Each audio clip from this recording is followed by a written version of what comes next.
joining me. Great to see you. But you've been a bit quiet on YouTube recently, so I thought I'd sort of touch base and see where you are, what you're up to, and what's happening in the world of Niall. Yeah, I mean, I've been all right. I think, to be honest, the whole, what I say, the whole, most of me banging the world to rights on my YouTube video it becomes a bit Britain centric, and the longer I'm away from the UK, the less I feel, connected to it, I suppose. But then at the same time, I'm also a bit nervous because the last thing I want is what's it, Kim Jong-un of woke West North Korea extraditing me back to the UK for anything, so I thought, well, I'll just do a bit of a break. It's too depressing talking about all of that stuff. And, I think you focusing on the music is probably better, So I thought, Definitely. I'm happy to do something like this because it's related more to a hobby and something artistic and creative instead. Yeah. I think I've had a sort of a strong understanding and a strong sort of movement towards really just using creativity to kind of lift us up out of it. And I think there's a lot of people that do agree, and you're one of them. There's this real sense of rising above it. When I listen to you when you speak on your YouTube channel, there is this sense of being able to kind of push yourself up above it and being able to look down on it and have that detachment from what's going on in the world and the insanity, and that really resonates. So creativity is one good way to do that detachment, that pull away from it. There's the good, the bad and the ugly. Let's pull back from that and see what else there is. So go on. So right, no, I was just wondering because I don't know if you had any questions or a theme where you were going to theme the interview. It's about music. Yeah. So we could look at music, and we could look at just creativity in general, and creating new through music, and creating new through more productivity through music, and how we can shape a new reality, I suppose. That kind of vibe. Yeah. I had an idea for what I want to talk about.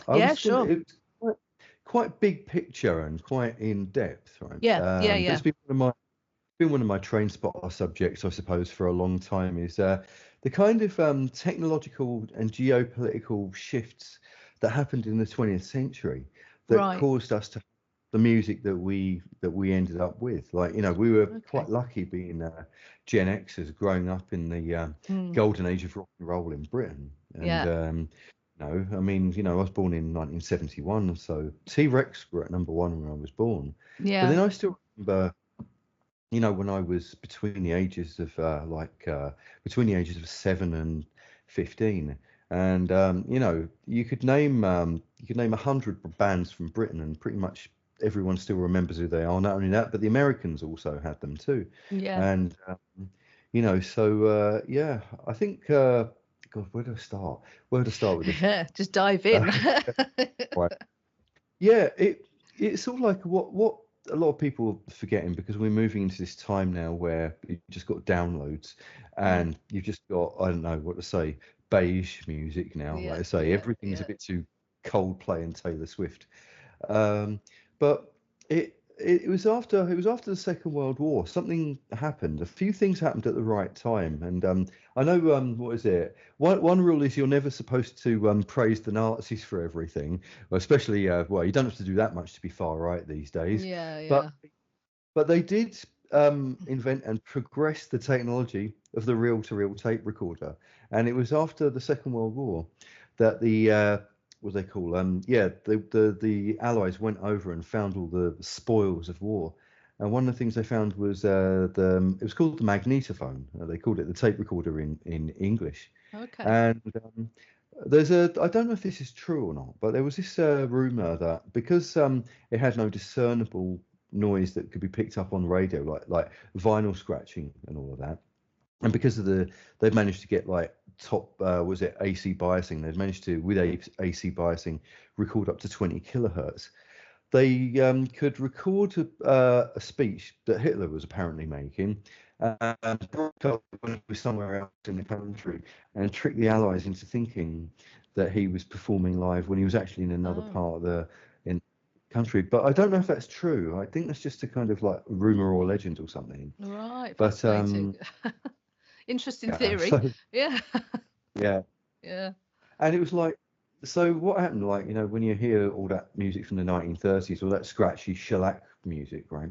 By the time you got the 1950s, what happened was that because of the reel-to-reel tape recorders, and they actually managed to, divide the heads up into all these multiple tracks, starting, just with single mono, then stereo, then the 3-track, then the 4-track, and then eventually 8, 16, 24.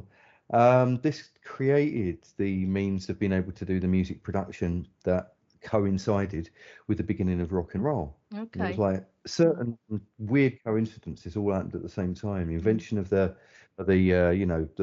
tape recorder, the electric guitars and basses, the bringing out of like the Les Paul, the Strat, the Telecaster, Yeah. and then in the 60s, the was it music concrete experiments, which eventually led to the synthesizers in the end of the 60s. They're becoming cheaper in the 70s, turning digital in the 80s when the sampler came out, and and then of course the following analog to digital transition that happened ever since. Um, it was just a bunch of really strange divine coincidences happened to create the world where the music and the recorded music that we grew up with was able to exist in the first place. Yeah, yeah, Um, fascinating.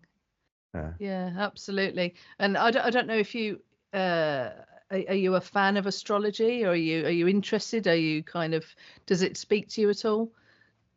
Not as much as it used to. I don't know. I think No, I've become because uh, yeah just skeptical wondering, now. because there's a lot of sort of planetary movements and astrological facts and facts or Mm. fiction, yeah, that kind of coincide with big kind of inventions and movements Mm. down here on the planet. So it'd be interesting to see if there's something going on there with it. But yeah, just an offshoot Yeah, thought. But that, yeah, that's fair.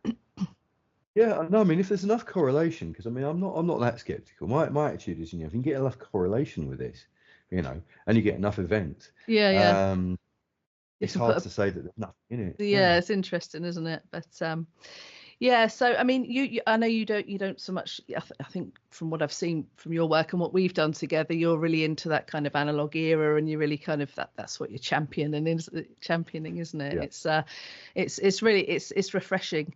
It's refreshing to kind of be holding on to that, really. So yeah. yeah, yeah. So what are you doing music wise at the moment? Any kind of productions in the pipeline, or? I have these great big long gaps and I don't do anything, but every now and then I get back into doing these instrumental doodles. I'll be doing Mm, these kind of instrumental songs that have been a bit Osric Tentacles-y sounding. yeah, Uh, yeah, yeah, because like I got and I mean I've been traveling, so I've had to scale down the physical size of everything. That's the only yeah. trouble, because so I get rid of a lot of stuff. But I managed to get 3 analog synthesizers last time I was in the UK, and they're made by Behringer, so they're all like scaled down, but they're Mm. pretty much clones, recreations of old synths from the 70s and the 80s, Oh, and they sound exactly the same, but they've managed to just I have to say, you can put 3 of them in the suitcases now and just take them wow. around the world. So it's That's good great. to have a few. And also like with what's it Reaper, which is my main software. I don't know if you which one do you use? Which your Look, DAW I'm one? Or using Logic. I just use Logic. 'Cause I've got the Mac, so I'm really not. I'm really not clued up. I just kind of feeling around in yeah, the dark with it, to be honest with you. But so I've never really sort of had any training in it, or I've just having a go. But yeah. in terms of anything external, I've only ever used software in the computer. I've not used any mixing Uh-huh. boards externally, I don't really know how to do anything like that. So always Oh willing to yeah, learn, though.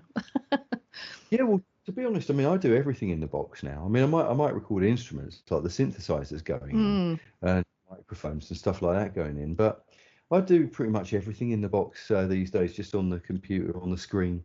I mean, mm, when I started recording music, and was like a late teen, early 20 something, and mm. back in those days, you only had the cassette 4-track, and Yeah. So I went from cassette 4-track, an 8-track reel to reel, but even that was not much of an improvement. It was better, but it wasn't really, as good as, like what you can do digitally. And then when I went digital first time, I had one of those Roland devices with sliders on it. Oh yeah. But when I went to the computer, it's like, because it's pretty much, a one-stop shop. You can have everything in the box. I know there's a lot of snobs out there and a lot of professional engineers who like to do it the old way with all the racks and, stuff like Yeah. that and big. But I don't think that's really necessary anymore. I mean, if like what I've done, I've had, gone through the whole analog stages and I've gone through the physical stages. I don't think it's fully necessary. I mean, maybe it's good to train on it, but I think, these days, the fact that you can do everything in the box, if Yeah. that's your only option, I mean, I've got nothing against people using the old-fashioned gear. Yeah. They Yeah. probably Yeah. are.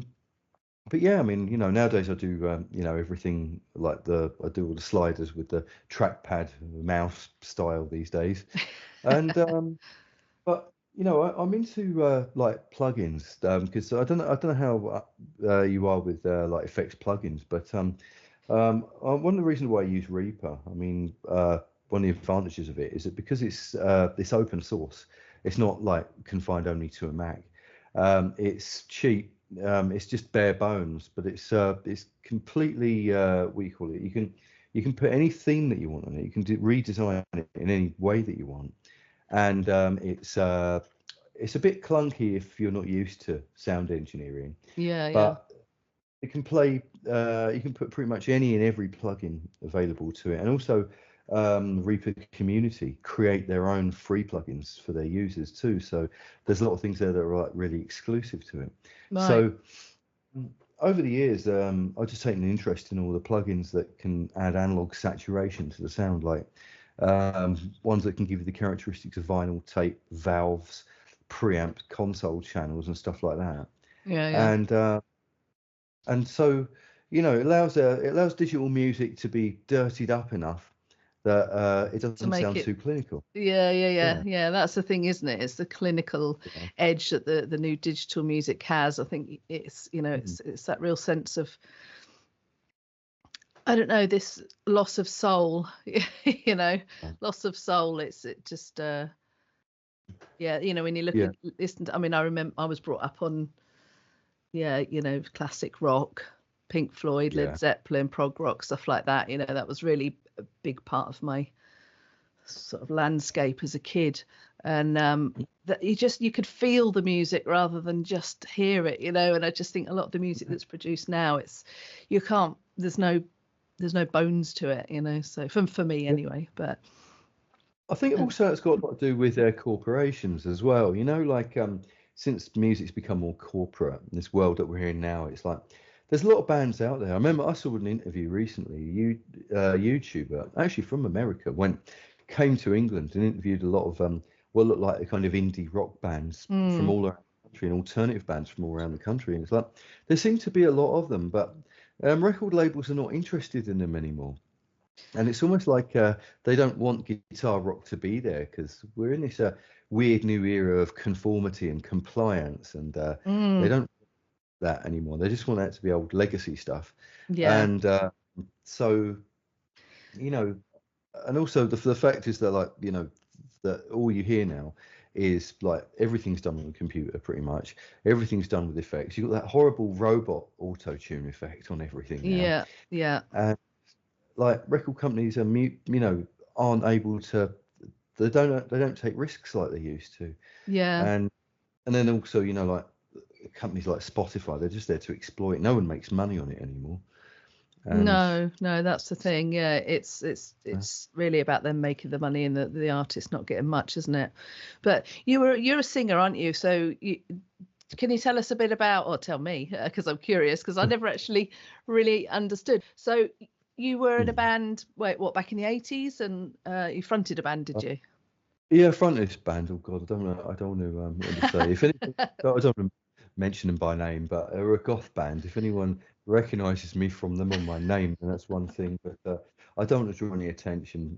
Yeah. No Uh, worries. But yeah, so yeah. you did a lot of gigging though, did you? I mean, the kind of music scene back then, yeah, I mean, it Hmm. must be so much different now. Yeah, I mean, at the time, because what happened there's a couple of things that coincided at that time. There Mm. was where I was living. I was living in West London. I was living in West Drayton, which is outright by Heathrow Airport, Okay. and and sort of like there was that London Borough of Hillingdon. There was a lot of bands, and there was a lot of pubs that they would regularly play at, and I still remember there was a few. There was a few heavy rock bands. There were a band that were kind of like a bit sort of gothy with with a what do you call it, a very chiseled featured Maltese singer who kind of looked like a more handsome version of Morrissey, but had a voice that was more kind of in the range of Dave Vanian from The Damned or something. Then you had mates of mine who I knew in West Drayton who had a heavy rock band, kind of like they sounded like they were influenced by Led Zeppelin more than anything else, Right. but their music style fit very well in that kind of 90s post-grunge music. There was another band from around there as well, from a slightly middle class background, who were very like an indie band, very much kind of like the Stone Roses and the Charlatans. And there was generally just a lot of music. Now I didn't know anyone who got signed. There was one bloke in one band who I knew who got signed in a different band, but they didn't do like amazingly well. But I think they did have a couple of singles that might have been played on London's old XFM channel in the 1990s or whatever. Yeah.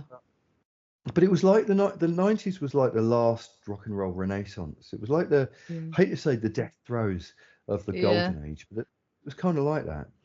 Like you had like American grunge, but at the same time you had indie rock in the UK, and Mm. you also had the post acid house and all the dance music types, everything from techno to drum and bass to trance and all of that. Yeah. And the Prodigy. I was going to And there was say, a lot yeah, of the crossover. Prodigy was that crossover, wasn't it? Yeah. Yeah, and even Yeah. Chemical Brothers, yeah, people like Noel Gallagher to sing on their songs, and Beth Orton, who was otherwise a folkie, to sing on their songs as well. So there was a lot of, and I do remember a time, I think it might have been the 90s. You'd come out of you go through one shop, you'd hear dum dum dum, hey girl, dum dum dum, right, and then you go into another shop and you'd hear, oh, I'm a fire starter, and Yeah. then you go into another shop and you'd hear do, do, do, do, do, do, do, do, do, do. And it was like a kind of renaissance, like I always say that give it a couple of centuries, future Mm. historians are going to be looking at that time as the late 20th century as some kind of musical renaissance period, and Yeah. it just feels like it's gone now. It's just dried up now. Yeah. Something very strange has happened. But I think Yeah. generally creativity, it feels mainstream creativity anyway, has just gone very weird, hasn't it? And it's gone very, um, Yeah. yeah, just flat and dull. And as you say, beige, there's Yeah. where's the color, where is the, yeah, it's Yeah. just, I think, a sign of the times, maybe. Humanity's Yeah. definitely moving through a weird phase, isn't it? A weird stage. Yeah. And they're quite an unmusical phase as well. Mm. You know, that one of the reasons why I think there's this problem with woke at the moment, if I was to look at it not just from a political point of view, but from say from an artistic and creativity point of view, is because they don't have a soundtrack. They're very Yeah. politicized and they don't radicalized, but they don't have a soundtrack. I remember, what's his name?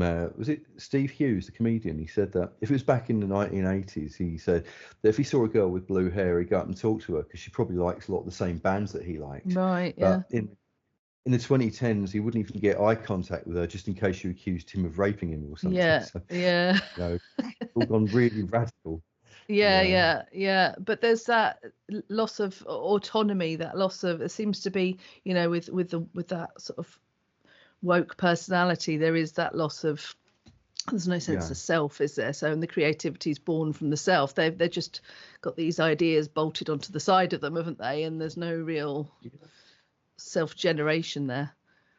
No, and I think, excuse me, fiddling with the screen up here. I've actually got some gaffer tape on my thing, but it keeps looking like it wants to. I'm trying to pull it back, but it looks like it wants to go over. So it's, I found out how it can be possible to hack into someone's computer and watch you. So Oh, really? so I got a piece of green gaffer tape over it, so I'll get a nice dark green color if they try to look for me.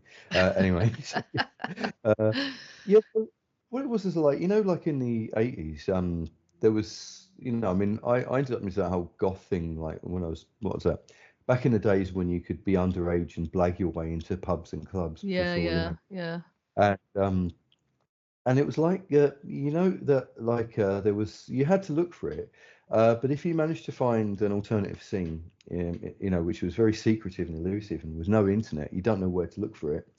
So you had, through word of mouth, you needed to meet the right people who told you about the right clubs. Mm. And so, I found myself in these clubs where there was goths, there was people who looked like they were post-neo-romantics, there was the old skinheads and punks, and there was an eclectic variety of all these kind of alternative styles that existed, that would share these sort of like nightclubs in London, like that, in the 1980s. And you'd hear like artists like Bauhaus and Alien Sex Fiend, the Virgin Prunes, and like the Bolshoi, Gene Loves Jezebel, bands like that would be played, and they'd never made it into the charts. They would only, you'd see them in the indie charts, but your normies were all into, I don't know, things like Rick Astley and Kylie Minogue and Yeah. Mass Five, production. Yeah, yeah. yeah. And so these worlds were very separate from each other. Mm. There was no internet to join everything up. There was also no internet for allow free downloadable music. So finding the music, finding the record shops, you go like, if like, most people wouldn't think to go to Camden Market unless they, had met people, through word of mouth who told them about these clubs, and then that opened up a whole journey. So you'd end up going to places like that to find out where you could buy this music from. And on the odd occasion, there were the odd bands that made it from there into the charts. I mean, there were some bands, about what, maybe 10-20% of the bands that were on top, that had been on top of the pops, were also played. So you'd hear the Smiths and the Cure, Susie and the Banshees, artists like that, But at the same time, it was like, it was another world, and you knew that, when I was that young, if I was anywhere where I was a freak and I didn't know any people, that like, one of the things that if I saw some girl I liked who had sort of like black hair or dyed blue hair or green hair in those days, I'd go up there and start talking to her about music, Yeah, because yeah. there was something that connected us all together. It was like, there was a mainstream, there was an alternative. And if you were listening to Radio 1 back in those days, there was John Peel and Annie Nightingale. So they had to share the same platform with the mainstream. And again, pre-internet. So, but that world's gone, in the world of the internet, that world disappeared. And in Yeah. the world, easy, convenient to use digital technology, which is all right. It's great for us for a lot of reasons, but the other problem with that is that it's made it so easy for music to be free that there's no money in an industry. So there's no industry that can be used, to make the money in order to create that secret alternative place that Yeah. creates one, like, nationally or internationally known musical alternative scene. And when you do find any half decent bands online on YouTube or whatever, no one knows about them. They're very fragmented. Everything is Mm. extremely fragmented, isn't it? So Yeah, and anybody can make music now. It's so accessible, isn't it? With the age of technology, it's just anybody can have a go, which has and no one its hears it. positives, negatives, Yeah. Anyone can make it. No one gets to hear it. That's the It's problem. It gets lost there's just so much information and overwhelm. yeah. Where do you Mm, start looking? And the concentration span of people is just so short now with this yeah. constant. But what I think what I've really noticed, I've not been a gigging musician. I've not had like a illustrious long career of being a singer of a band or anything. but I've messed around with bands for years. Yeah.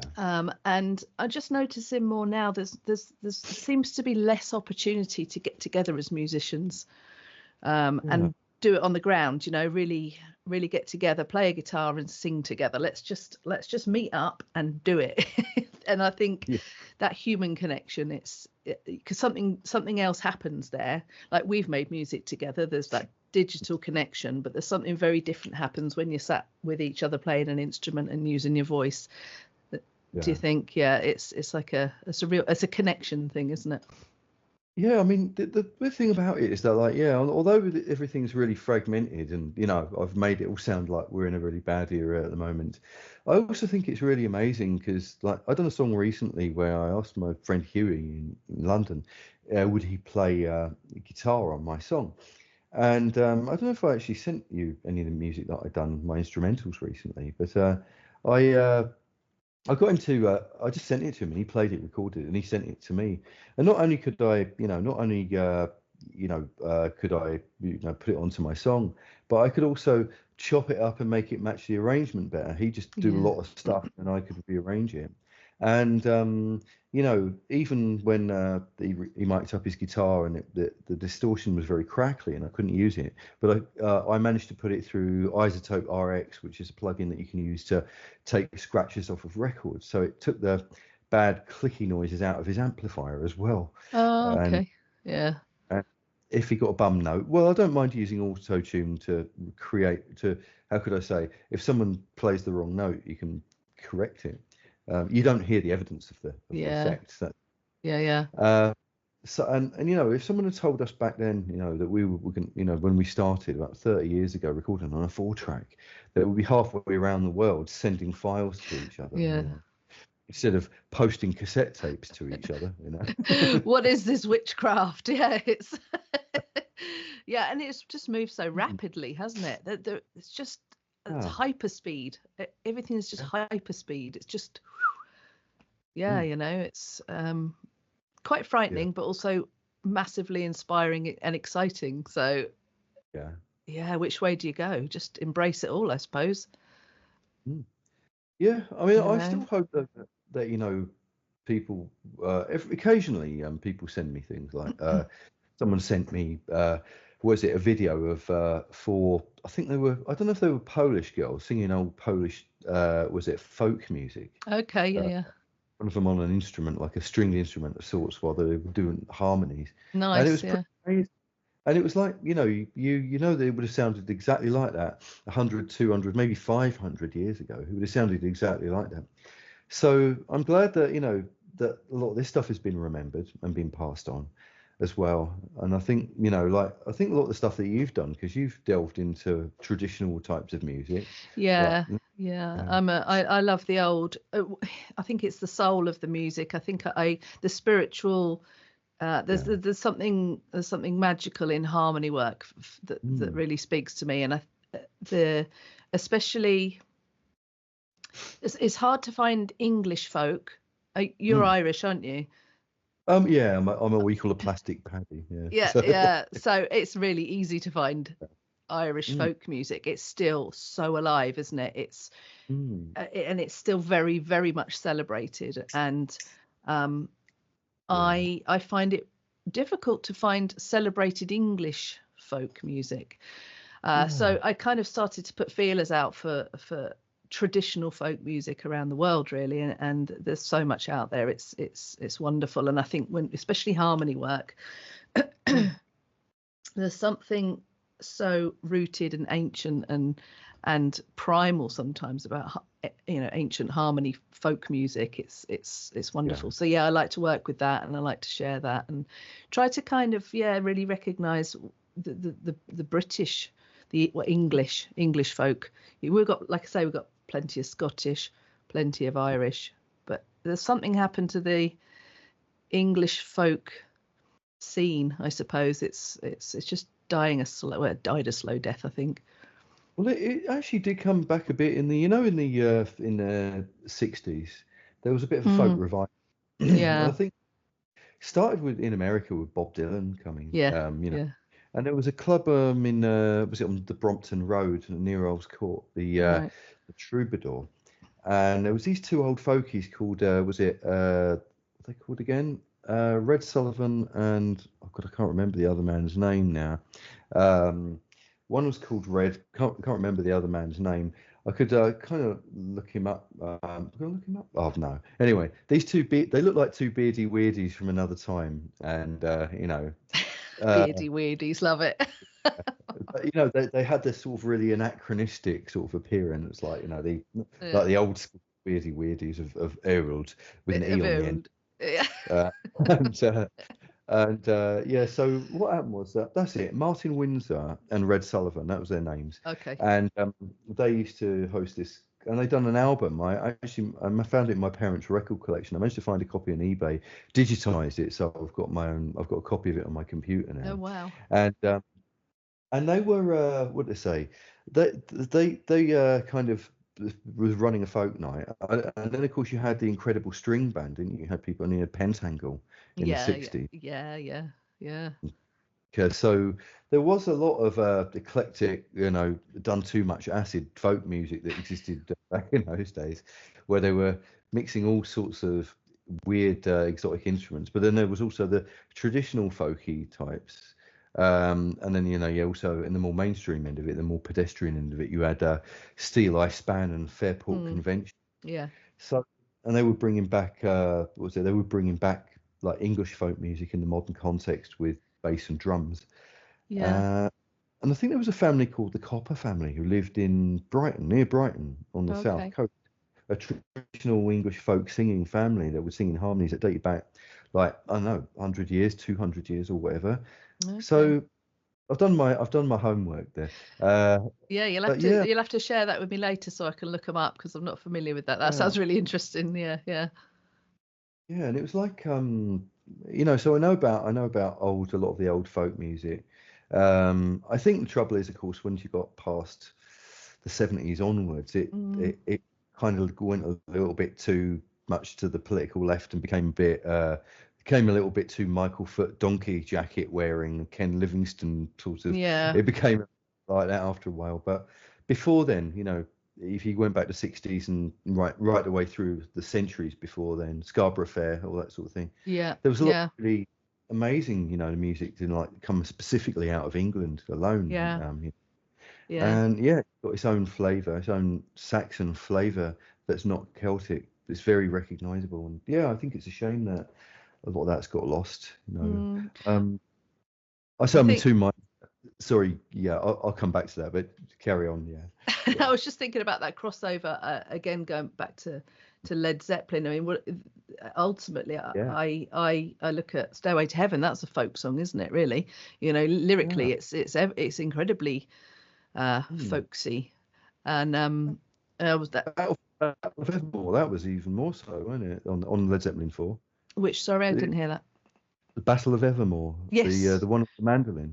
Yeah. Yeah. So that album. I mean, I think I think I might be a bit younger than you. How old are you? All 53 now. So there's 8 years between us. So generationally, I'm looking at the sort of music. So that album, that Led Zeppelin 4, that was when I was quite small. So that album had quite an influence on me. It had quite an impact on me. Thinking about year, I don't know what year it came out. Do you know what year it came out? 71, the same year I was born, funnily enough. Oh, interesting. Okay. Up with it later. Yeah. Okay, yeah. Well, my dad was listening to it when I was very small, so I think it was kind of, sort of, I'm a bit sort of hypnotized by that album. I think, I was probably born into it being played constantly. But that album, it kind of, it's just something very, very, the word that's coming to me, it's like it's very rooted and very just like deep in the psyche of what England maybe was at the time for that, the more spiritually more experimental wave, very pagan, isn't it? Yeah, I mean that's another thing is that what happened was that when rock and roll started, I think it all started like in the 50s with Elvis, and there was that Rock Around the Clock song and Eddie Cochran and all that lot. Yeah. And it was all very three chords. But when after the Beatles, and especially like not the early Beatles, but sort of mid to late Beatles, they took a lot of influences from America, but they took a lot of influences from the blues. But Britain being a much older culture, that ancient folky side just came through, didn't it? It just it insinuated its way in. Yeah, absolutely. Yeah, it was quite magical. And Richie Blackmore, didn't he have he had a band that was quite pagan-y. I don't know if you're familiar with the band that was an offshoot of, I can't remember what they were called. Does that ring any bells? Richie Blackmore's name, I have these gaps of knowledge, it's like that. There's so much to remember now. Yeah. No, it was just something that came to me. I'll dig it out later. But there was that whole sort of early mid 70s classic folk rock. Quite a magical era, even though I was not quite born but tiny. But it, like I say, it had a bit of an influence. But that English folk essence, I believe, needs to be kind of revived. Definitely, it feels much like much of our English culture, I feel, at the moment, is being very much smothered, pushed back, swallowed up. But the music is I think one way to, and dance. I used to dance Morris. You might be surprised to know. Yeah. Oh, excellent. Yeah. Yeah, I didn't have white hankies though. We were a border Morris side, but that was very English. It was very, very old, ancient, and there's a magic in the footwork. There's creating the patterns on the earth. There's something in that with the bells. There's something in that spiritually. It's got such a backstory, Morris dancing. I think people mock it and ridicule it, but actually it really does holds a lot of spirit and a lot of energy for how we were. But we were a border Morris side, so we had the black rag coats, and we had big sticks as opposed to hankies, and it's far more aggressive than the Cotswold Morris that you see with the hankies and the men with little hats, and we'd have top hats and lots of bird feathers, and traditionally the faces were blacked up, but that got stopped, for obvious reasons. God, that's just I know. How the hell is something like that supposed to be racist? Is that probably back to a time so long ago? People had probably never seen African people back then. Exactly. Yeah, the reason they black the faces. They blacked them up, I believe, because it was called border Morris because the dancers would dance on the border of counties, so they'd meet to dance with the next county on the borders, and then they'd often the people, the lads that would be dancing would be the wrongdoers, or the guys that that were up to no good. So they'd be blacking their faces up just to disguise themselves more than anything. That's from what I understand.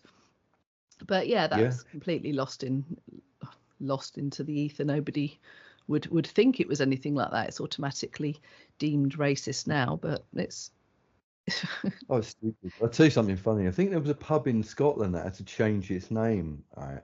It was called the Black Bitch, but it was actually named after a female black dog that had actually saved his life. Yeah. And had nothing to do, with nothing to do with women from of African origin. Yeah.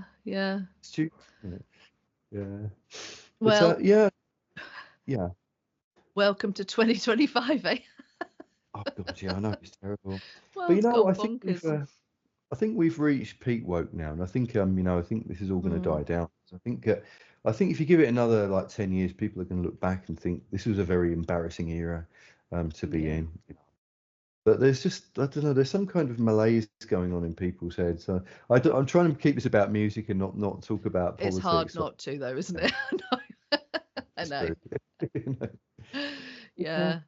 But I mean, what just on that point, what are your thoughts? It'd be interesting to find out your thoughts on political musicians. And do you think that music should be kept for music's sake, for pure creativity, or do you believe they should sidestep into the political arena, and use the music for that agenda? What are your thoughts there?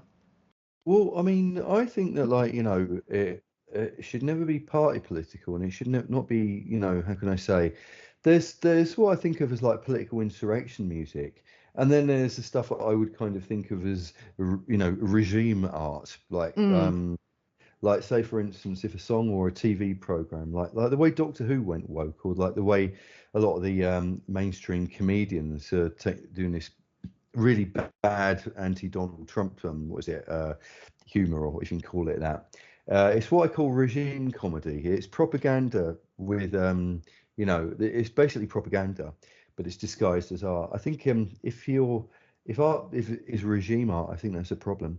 But then I think that, mm, like, if it's, genuine kind of like insurrection, or fighting against the system from a grassroots perspective, mm. then I think that's necessary. Because you could say that, like, uh, anarchy in the UK was not politically ideological. It was not coming from left or right, but it was basically a sort of like two fingers up at the old system that was, like, that was too proper and too oppressive.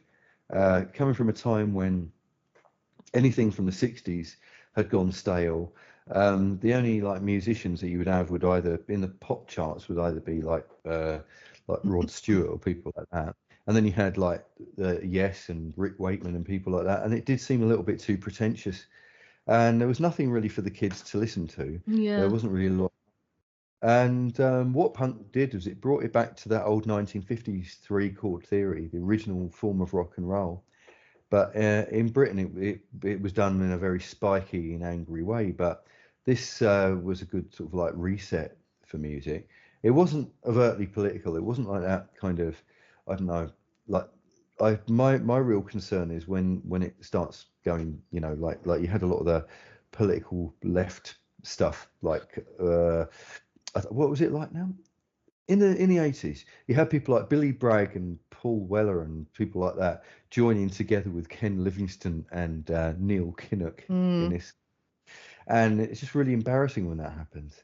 When music starts taking like lining up with left-wing politicians to oppose a right-wing government, or vice versa. Vice versa, yeah. It should never. It should always be, I think, coming from a grassroots perspective, and it should all be coming from, right, like, happy with anti-woke music in this era now, because it would be, these people would be telling hard truths that people need to listen to, and it would act like a wake-up call. Yeah. But my only thing is, if that then leads to a later down the line, it could lead to a kind of right-wing form that could end up becoming co-opted by the wrong people in 10 years as well. Once it switches from grassroots to astroturf, that's when that's to stop. So I don't think there's Yeah. anything bad about political music, but I think Mm. you know, it's just important to know whether it's grassroots or not. You know. Yeah. Yeah. Yeah. Interesting. Yeah, because I've seen, I can't think of any bands off the top of my head, but I can see where sometimes they're in that grassroots arena, and then they kind of, like you say, they pop up to the astroturf and then they shoot off in the direction. And I just think, yeah, it Yeah. loses its essence then, for me anyway. But yeah, it's an interesting subject, political music. It's yeah, another whole other conversation probably. Yeah. But what do you write music But yeah, I about mean, mostly? Your well, lyrically. I haven't written lyrics in a really long time, actually. I mean, it was often, I mean, I did songs that were like that were kind of, you know, on talking about political themes, but I left them kind of vague enough Hmm. that they could be interpreted in many different ways, if you know what I mean. That's the And magic, isn't it? That's the art. That's the art of being able to do that. Let the listener draw out what they want to draw out rather than screaming it in their face. Yeah, yeah, definitely. Yeah, and you know, like, but recently I kind of got more into doing instrumentals. I mean, I know I sing, but I kind of got more into doing the instrumentals. I've been listening to the Osric Tentacles for a long time, Oh, okay, and yeah, and so yeah, I've just kind of I've got very much into soundscapes, and if yeah, there's no word, there's no ego. You know, that's exactly. Yeah, that's a nice one. I like that. Yeah, yeah, yeah, definitely. And the same with vocals as well. I think you don't have to use words, but the harmonies, the vocal sound, it sits above, doesn't it? It's like it yeah, pushes it into the realms of the ether, the spirituality, the whatever else is beyond the here and now. That's another thing I wanted to touch on with you about psychedelics as well. I've heard you talk about psychedelics a lot in your videos. Well, not a lot. You've touched on it, I think, a few times. yeah. Um, but yeah, psychedelics and creativity, something you're open to talking about or not? A little bit. I say A a little little bit. bit. Yeah, yeah. Yeah. So Well, how does it influence your creativity? You know, the use of psychedelics, has it? What's it done for you uh, if you've used it?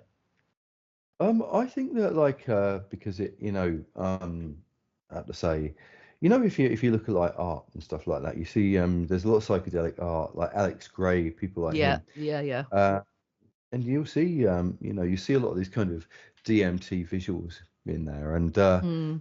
I suppose that I would say that the oh God, how have I You've got I balloons don't going know, on? but how very psychedelic. Oh yeah, I've no idea how that happened, man. Bloody hell! Stop it, Skype. Right. So, anyway, I think I just done something with my hands and it responded to me. Yeah, That's yeah. just yeah. There might be a more conspiratorial, paranoid reason. The No, timing but was very interesting. yeah. No, so what is that like with like a band like the Osrics is that they use a lot of you know arpeggiations and delays and stuff like that. A Okay. lot of key changes and a lot of very weird synths, guitars and stuff like that, and an Mm. enormous amount of layered complexity.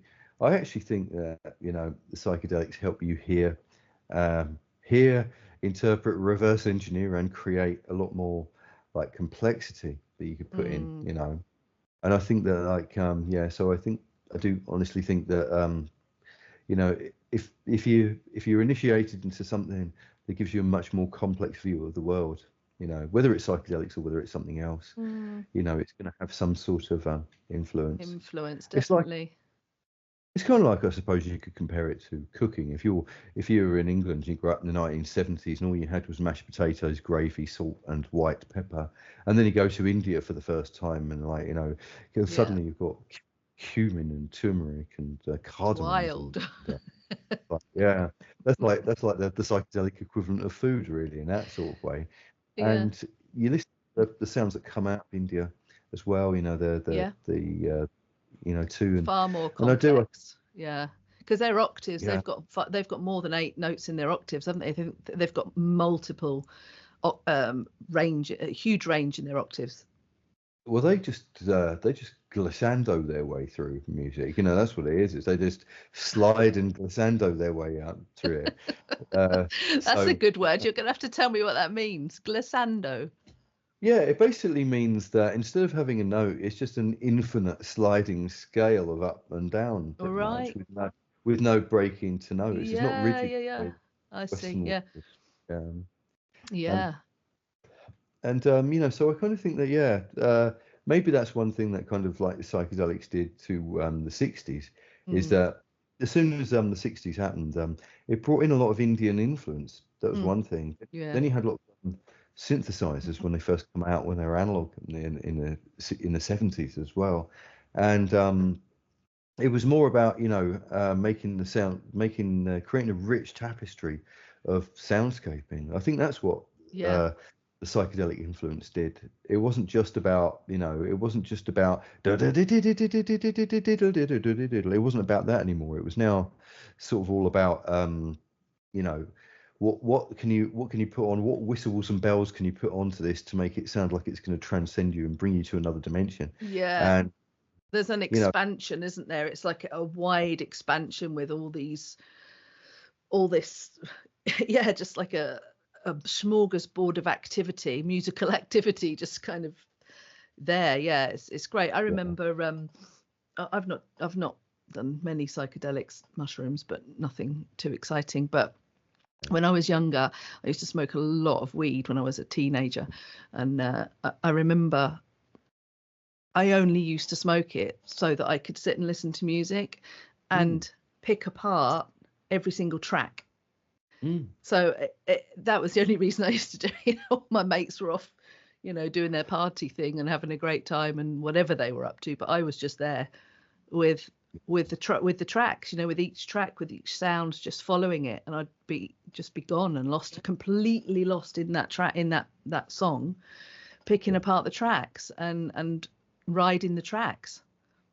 Yeah, I mean, I don't know. I'm glad I don't smoke that anymore. No, But yeah, but I don't know. yeah, I mean, in its early days, you know, how it enhanced. I noticed that enhanced the perception of music quite a lot, yeah, and yeah. yeah, it was Yeah, good. that was fun, but I wouldn't sit and smoke weed just to do that again. But it is interesting, isn't it, how any state altering substance can have that impact, and I find it fascinating. It's a real you know, topic of conversation that I'd like to have more with people. So yeah, it is. It's interesting.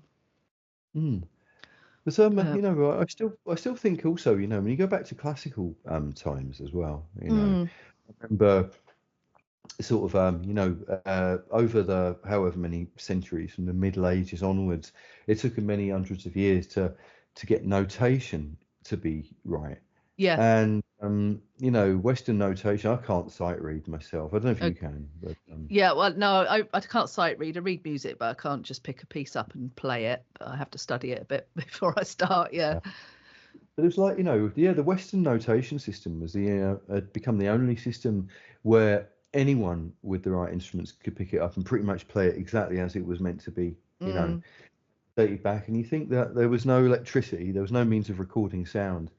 It's bloody amazing that we have access to music from the you know, the 1700s and the 1800s. And I was listening to Beethoven again. I was stoned and listening to Beethoven back in the day, and I realised that he was actually he was like the Rick Wakeman of 200 years earlier. That's what I kind of thought of him as being, you know. Yeah. And I noticed there was so much of a kind of link, you know, between Western classical music and 70s prog.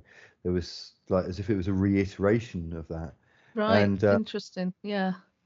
you know, and you know, yeah. So if you listen to people like Beethoven, Mozart, and Bach, and then later on you've got like the Russian, you know, classical people, and then the probably the most recent would have been people like Holst in England and Stravinsky, who I believe was Russian, could have been. Okay.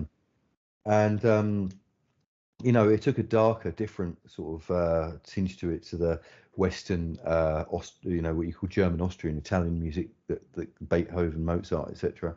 Yeah. And All very cheerful. All yeah, very cheerful and light and fluffy. and then, you know, at the very end, Gershwin with Rhapsody in Blue. I mean, you know, that's bloody amazing. I listen to Right. that now. I It's about haven't 100. listened. I'll have to have a listen. Yeah. You absolutely must. You've got to find an orchestra playing Rhapsody in Blue by Gershwin from start to finish.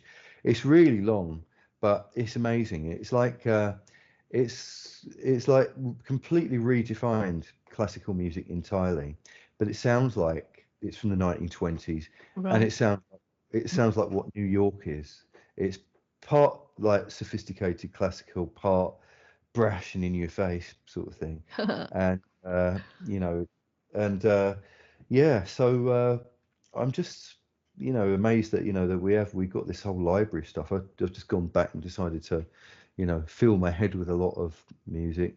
I also think, you know, in recent years as well, one person it'd be crime not to mention would be Frank Zappa. I don't know how familiar you are with Frank Zappa. I've got a visual image as soon as you say his name, and something to do with a toilet. Was he sitting on a toilet on something? I don't know, maybe an album cover or something. Yeah. I'm not. I probably heard his music, but couldn't say it was him if it was playing. But yeah, I do know who he is. Yeah. Yeah, I mean, the trouble with Frank Zappa is that you have to, there's so much that he did, and it's so eclectic that you might get some really terrible self-indulgent Frank Zappa, But then, you might get some really good Zappa as well. Depends on what you find. But Yeah. he even worked with orchestras as well, Okay. and yeah, I mean, some of it was, I mean, all of it was virtuoso, but some of it was terrible and cheesy, but some of it was amazing, And he was an absolute genius, when it came to, arranging and composing and stuff. Right. Yeah. And so yeah, I mean, when it comes to I think we were very lucky to come in at the time that we came into. And I just hope that, I don't know, I look at this 21st century, I look at what the internet has done, I look at how beige it's all become recently, and I just hope that there's going to be something. I hope that the future is going to bring another, Renaissance period. But the trouble is, Renaissance periods don't come very often. No, they don't. That's the thing. But there'll be a build up to it, and then it'll happen. So maybe we just need to keep pushing that wave and push the wave, and we might not be around for its peak, but we can contribute. Yeah, I suppose. A doddery old pod something. Yeah, I mean, the thing is, the art and the music is a reflection of the psyche of humanity, isn't it? And it just feels like it. Yeah, everybody's so numb and grey and beige. I think it's there. It's there in us all. It's just we need to spark it. It needs sparking. It needs realizing, self-realizing, and then sharing. And the internet is a great way to share. But I think, we'll go back to what I said earlier. There's that sense of connection on the ground, meeting up in real time, growing those communities. That impacts perhaps daily life more than an internet connection. Making music, I think, because it's just a different sense. I can't really find the words for it. It's just got a different sense, a different feeling. Community building. But, I think we'll probably learn or evolve how to do this over time, because this whole transition to internet and social media is a totally unplanned experiment. We haven't adapted to it yet. We haven't had a chance to. We're these primitive analog organisms, in this extremely fast-moving digital world now. Yeah. It's very, disorienting, isn't it? It's feels like we're spinning and we haven't got our eyes fixed on anything, and it's leaves us spinning, which also leaves us very vulnerable and open to control and manipulation, because we're told to go that way. If we're not focused and grounded, then we're going to go that way, aren't we, where they tell us to go. So it's really important to keep each other connected in real time, so that we remember who we are, definitely. And music is a great way to do that, definitely. I think also in recent years, when the lockdown happened, there was something that was really disappointing that happened there. And that, you had people like Dave Grohl and even Rage Against the Machine. Oh, I know. They didn't want anyone unvaccinated going to them. And I thought they've come on a long way. I started calling them, was it Rage for the Regime? Rage for the Regime, yeah. The irony, hey? Yeah. So, but Johnny Rotten, he kept his integrity, luckily enough, Yeah. He saw what was going on and said it as it was, and so this is part of the problem as well. And I think also, as well as that, celebrity fame, I've never really, for many years now, I've not liked to, if you're talking to a normie and you try to say to them, well, I don't particularly want to be famous in this era that we're in at the moment, and their only answer is yeah, right, like they don't believe you. And I try to explain to people that if I wanted to be famous, I would be famous in a way that someone like Kate Bush would be famous in the pre-internet era. Then I could be elusive, disappear in between times. But to be famous now is to be like you're. It's like a cross between being in that's something that is simultaneously a circus and a panopticon at the same time. And it can't be good for the mind, No, and it's not. A lot of people now aren't famous for their creative ability, are they? They're just famous because they've got something either extreme to say, or they're just, they look beautiful or whatever it is. But it's not about what they can. It's not about their creativity. No, and you know, it's become too easy for that to happen as well. You know, and you know, there were a lot of you know, there were a lot of there were a lot of famous people. Well, how can I say, famous names, but you didn't know who they were back in the day. Like say for instance, record producers, people like you know, Alan Parsons, who engineered Dark Side of the Moon, or like George Martin when he worked with the Beatles. You had these kind of people who were like famous names, and they were basically famous people rather than famous of their own accord. And that was something that I kind of appreciate to this day, because you know, you can say so like, you know, Roy Thomas Baker, who produced Queen's albums, no one knows what he looks like, you know. Only nerds know what Alan Parsons looks like. But you know, you mention these names like John Leckie, who produced early Floyd, but also produced some bands in the 90s as well when he got older. No one knows what he looks like. Like Jeff Wayne, who did War of the Worlds. Well, fans of War of the Worlds know what he looks like. Most people have only heard his name, but people know their legacy, and I think that's a good way to be famous, because you walk down the street and know. They know their body. We know their body of work. We know their capabilities. We appreciate and are fans of their work, but not necessarily who they are. Which is the complete opposite to what it is now, isn't it? It's complete other end of the spectrum. You've got an Instagram star that sits and does these mukbang videos or whatever they are, eating food. You're going to know who their faces are. You know, they've blown up and become Instagram famous, but what have they actually done? That's it. They're just bodies, but without the bodies of work, and that's all. What is it about? What is it about the human psyche that's so drawn to sitting watching somebody on your phone eating a bowl of food? I'm just trying to understand it, Niall. I'm fascinated, curious, just trying to understand, massively disturbed, and want to leave the planet all at the same time. Strange time to be alive. Yeah, me too. You know, I hope some aliens are going to get me, but but it's. I think there's a void, isn't there? We've gone into this creative void. Like we've reached peak music and peak creativity, and then we got into this habit of living in this world, and we don't know what to do with it anymore. And you know, it's sort of kind of dried up. You know. Yeah, we're looking for what to do next. Yeah, right. What next? What do we do? Oh, let's have a go at this. It's a pretty shit idea, but let's have a go because it's, you know, something to do. Yeah, the boredom of humanity. Yeah. It's just boredom relief. Yeah. Well, I just think that, like, you know, I think one thing that's really important to remember, though, I suppose, is that, you know, where we came from. Because I mean, you know, when I was born, like. Born in 1971, it was right at what I kind of think of the middle.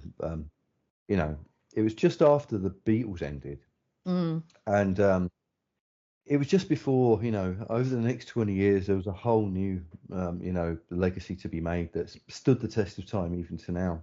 Yeah. But I just wonder, you know, when you think that like what I started this conversation out about when we first started talking, when the reel-to-reel tape recorder that allowed you to split recordings into tracks happened, you know, and it was good for recordings of music. I mean, they'd mastered recording classical big band and easy listening, because you could record the big band on two of the tracks in stereo, and you could record Nat King Cole or Frank Sinatra in the booth isolated separately, put it all together. Oh no, it's giving me a thumb now. I think it's reacting to me. Is it reacting?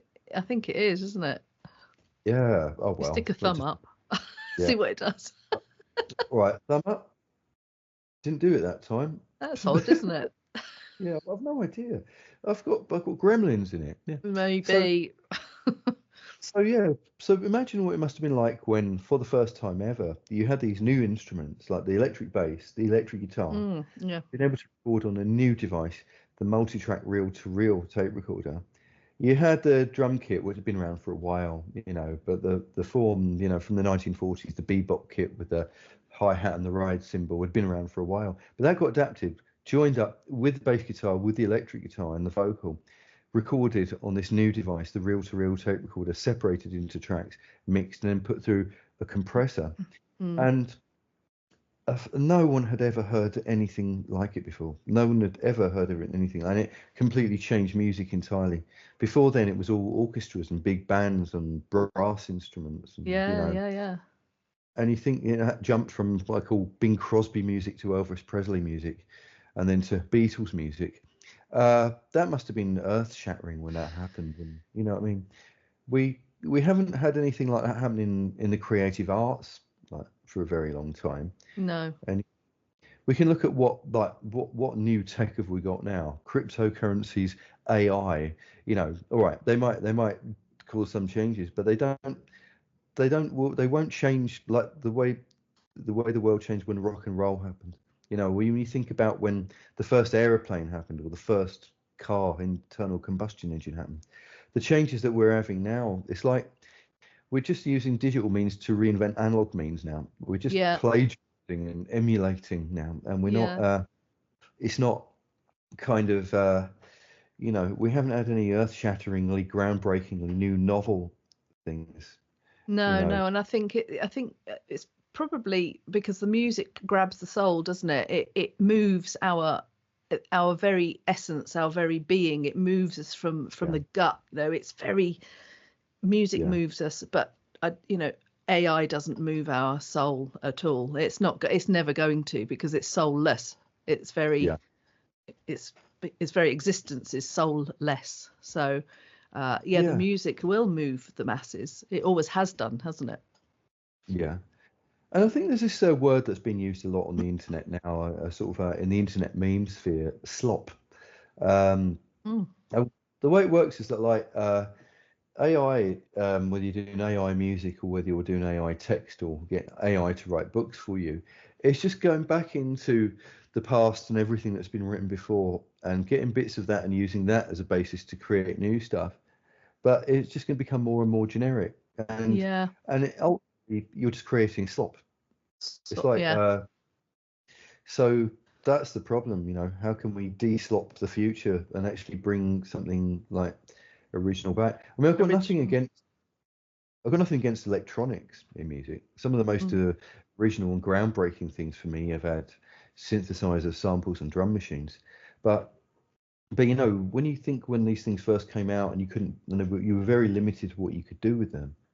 Like when Peter Gabriel and Kate Bush started using the Fairlight, right?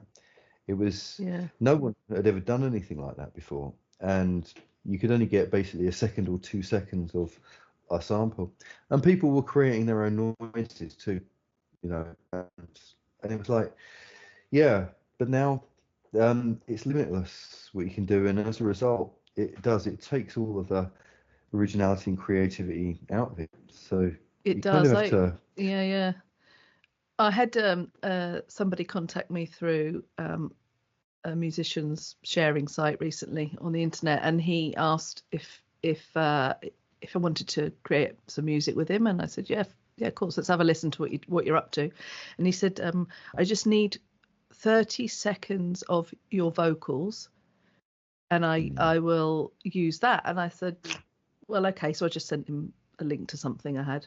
So yeah, and then he sent me back a whole song, Niall, a whole Ooh, produced song, completely mm, finished, an original song that he'd written, but he'd taken my voice and AI generated it into uh, four verses and a chorus, and it just created this whole song that he'd produced. And it sounded like me, but it didn't, and it was really creepy. I didn't know you could yeah, do that. Apparently, that's a thing now. Nuts, yeah. absolutely nuts. Yeah, I mean, I know it's kind of weird there because it sort of feels like, what was it, a fake Android version of you has been Oh, created. yeah, yeah. It was creepy. It was creepy. My other half said to me, "I don't like that," and I said, "No, I don't like that either." It sounded really weird. because it put an Yeah. American accent on me as well. Sometimes, I'll sing in an American accent if I'm doing something. I don't know, I just feel my way through songs, but it was a very deliberate, inorganic American accent with an Oh yeah. inorganic version of my voice, and I was a bit weirded out. Yeah. I don't know. That's one thing I can't get used to. You Mm, know, having something, having machines doing your creativity for you. I'm all right to be the master of the machine as long as I'm doing the composing. yeah, yeah, But I don't want it composing for me. It just doesn't seem, right.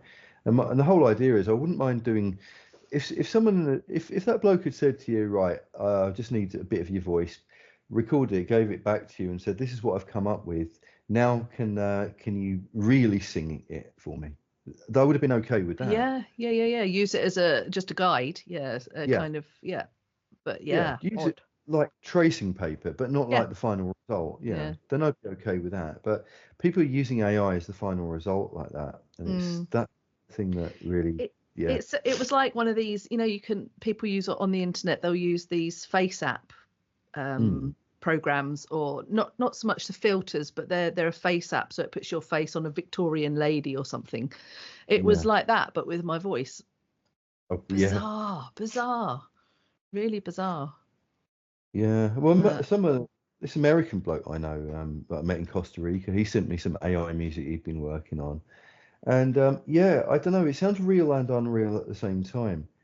And I was just thinking, I ain't heard back from him since. I don't know if I offended his sensibilities when I told him that it brought the Luddite out in me, but uh, I said that those songs would be all right if only you could get a real band to listen to it, learn it, and play it and sing it organically. Then yeah, I'd be, it would be use it okay. as a template. Yeah, Like a template. But yeah, no, I wasn't impressed, and I won't be doing that again. no.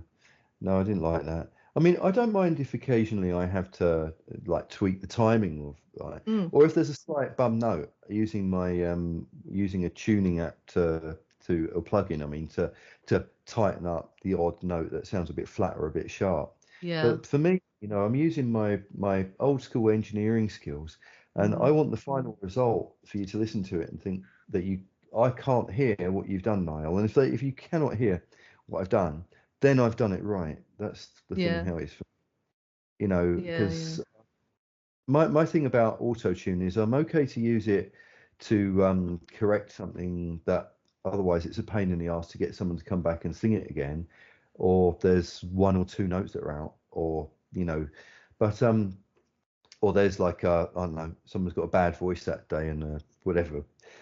You just got to do the odd bit here, the odd bit there, Yeah, and you're only tweaking it by a few microtones.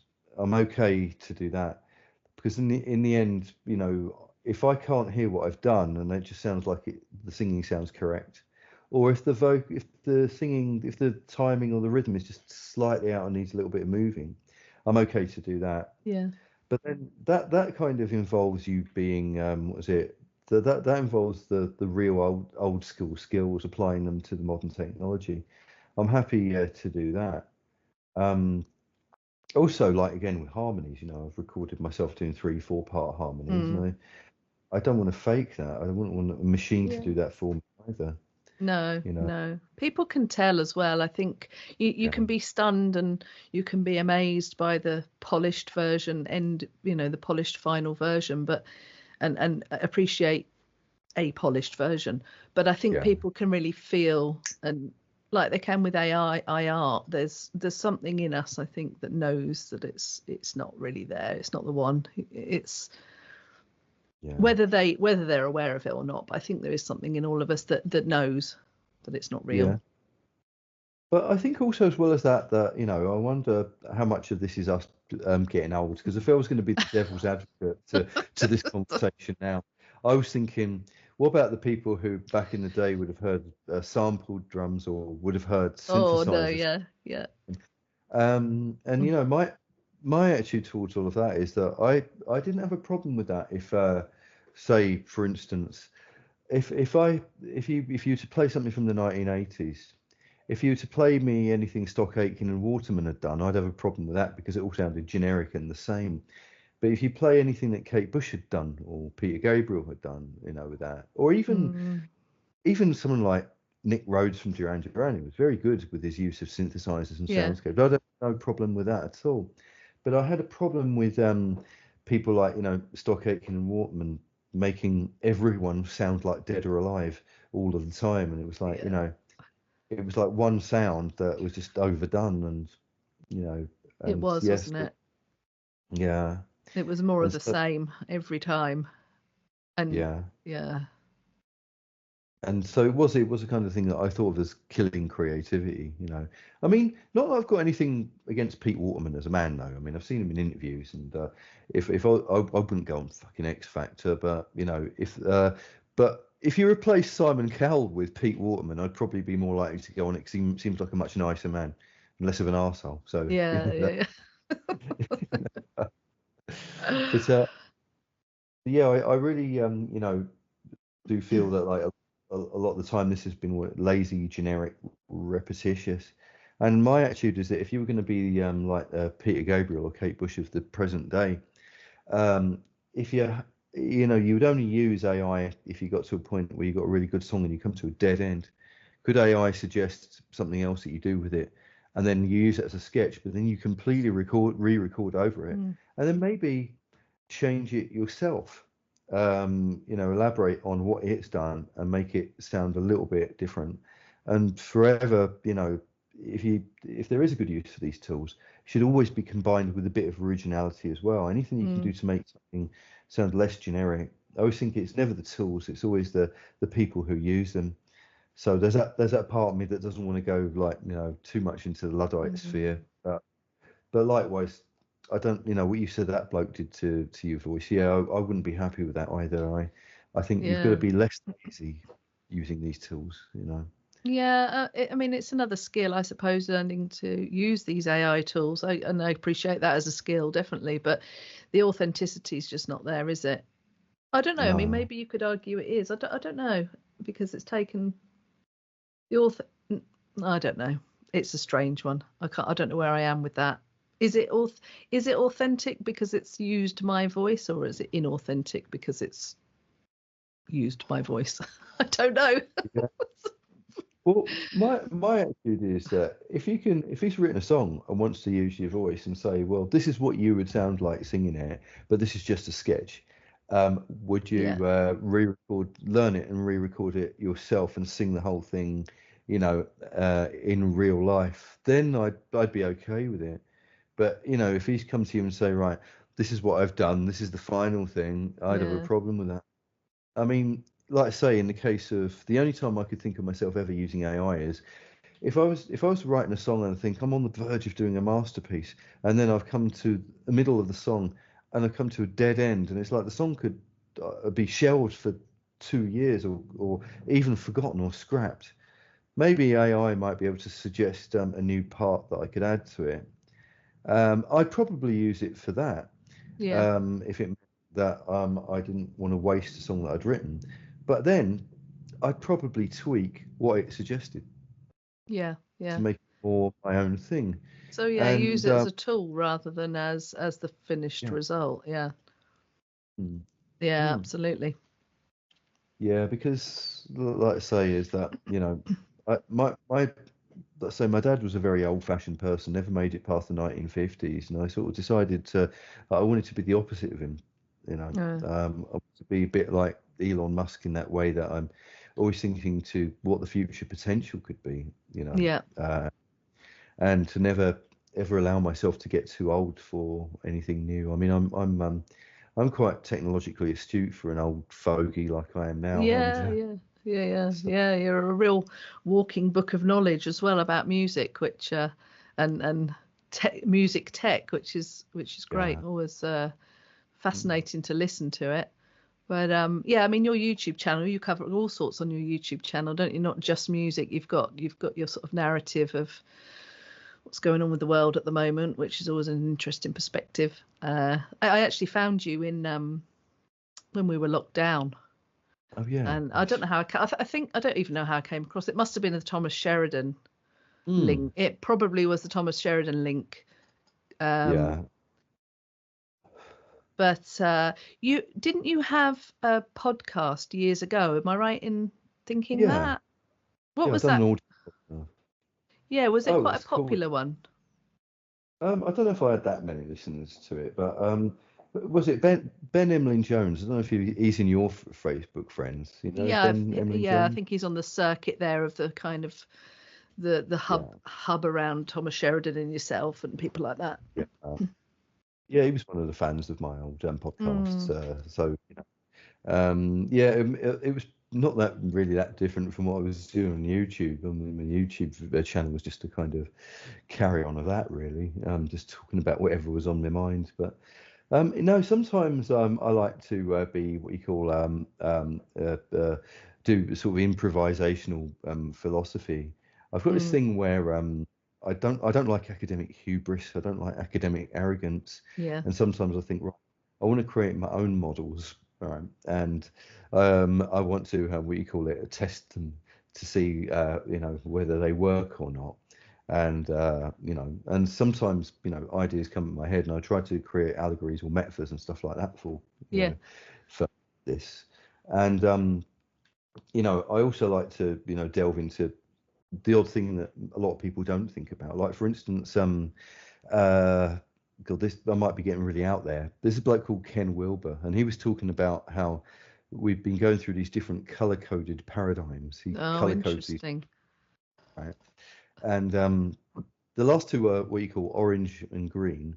Um, the orange one was very much based on what you call 80s capitalism and materialism, Mm, and the green one was based on, well, social justice.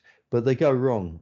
The dark side of the orange one is greed. The dark side of the green one is woke, if you like. okay. And then he said that the next step up would be yellow, but yellow would be a second tier, the first second tier paradigm, because it would be for the first time where you would have people who would be able to understand everyone's else's perspectives without becoming possessed or biased too much towards a Oh, single ideology or an ideological form. interesting. I like that idea. Yeah.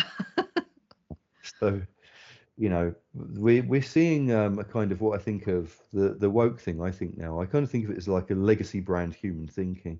It's the death throes of the old world, Mm, and we are going into a new paradigm. The out there spiritual man people of 20 years ago were half right. They said that we were going to go into some sort of new age or new paradigm. yeah. We kind of did, but first we have to get through the dark side of that stuff first, Yeah, we because have to go through that shadow. Yeah, you have to push through that first, definitely. and like one of the things that we're having at the moment is this phrase that's going around a lot. I don't actually know who come up with it. People don't have ideas. Ideas have people. And when you see people who are so invested and so entrenched in an ideological form Mm, that they cannot listen to anyone with an opposing view no. because they feel that attacking them. Well, the whole idea really is that if we have to get to a point where we're not attaching ourselves to our ideas. And I think that this is one of my future predictions. We will go into an era where we'll become less possessed by ideology. We'll become less attached emotionally to our ideas, Yeah. and we'll be willing to have polite conversations rather than cancelling each other. And maybe a new renaissance phase will come from that. Yeah, yeah, And yeah. An I ability hope to share music, ideas. Yeah, yeah, an ability to yeah. share those ideas without the emotional reaction, definitely without the emotional spikes, and it's that sense of detachment, isn't it? Like I was saying at the beginning when we started speaking, there's not many people that we meet, or that I meet through life, that are able to pull back, detach from a situation, look at both sides or all sides, and just hold that as that's how it is. This is just how it is. And in your videos, you seem to be, from what I gather, you seem to have that ability to be able to do that. So it's quite refreshing to be able to speak to people that are on that wave. No, cool. I try. I mean, I sort of feel like someone's got to try, because you know, Well, the more of us that are doing it's, it, I totally believe the more of us that are doing it, it's that other people can sit up and listen and hold that as a possibility for them as well. Oh, let me see what what they're talking about. Maybe I could have a go at that, or what have they got to say? It's about sharing those conversations and keeping the emotional spikes out of it, and learning to have different perspective, pull back, look at it objectively, the whole thing objectively. Definitely. Yeah. No, that's fair enough. Oh, I was going to say, I think we've been, is it an hour and a half already? Yeah, now? we've I been. don't know. We've been on a good while. So yeah, do you want to just do you want to give a bit of info about what you're up to with your channel and direct people if anybody watches this, and then they can kind of go and check out what you're up to as well? All right. Well, I mean, I haven't. I've still got it up there. I haven't done anything new at the moment. I think I'm taking a break from it. But, You are, yeah. Okay, cool. Yeah. But if they want to find me, my YouTube channel name is Mr. Opaque Lens, so MROPAQUELENS, and just maybe stick that into the search in YouTube, and you'll come across me there. Yeah, cool. I've got a few years of it, but at the moment I'm just taking a break. But break from it. Yeah, I would say though that like if anyone is woke, stay away. Right, that's the one thing I do. Definitely. Because Definitely. They'll be triggered beyond belief. Oh, they will be. They'll be getting their knickers in a twist, and they'll be having steam coming out their ears. But I'm not. All right. I'm not really an ideologue. That's the thing. So I'm trying to encourage people to transcend ideological thinking, and try to encourage people to be a bit more liquid and flexible in the way they think. That's basically what my channel's about. Yeah, absolutely. Good stuff. Yeah, it's all good stuff. All right. Thanks for your time, Niall. Great to talk to you. And I'll talk to you again in the near future anyway.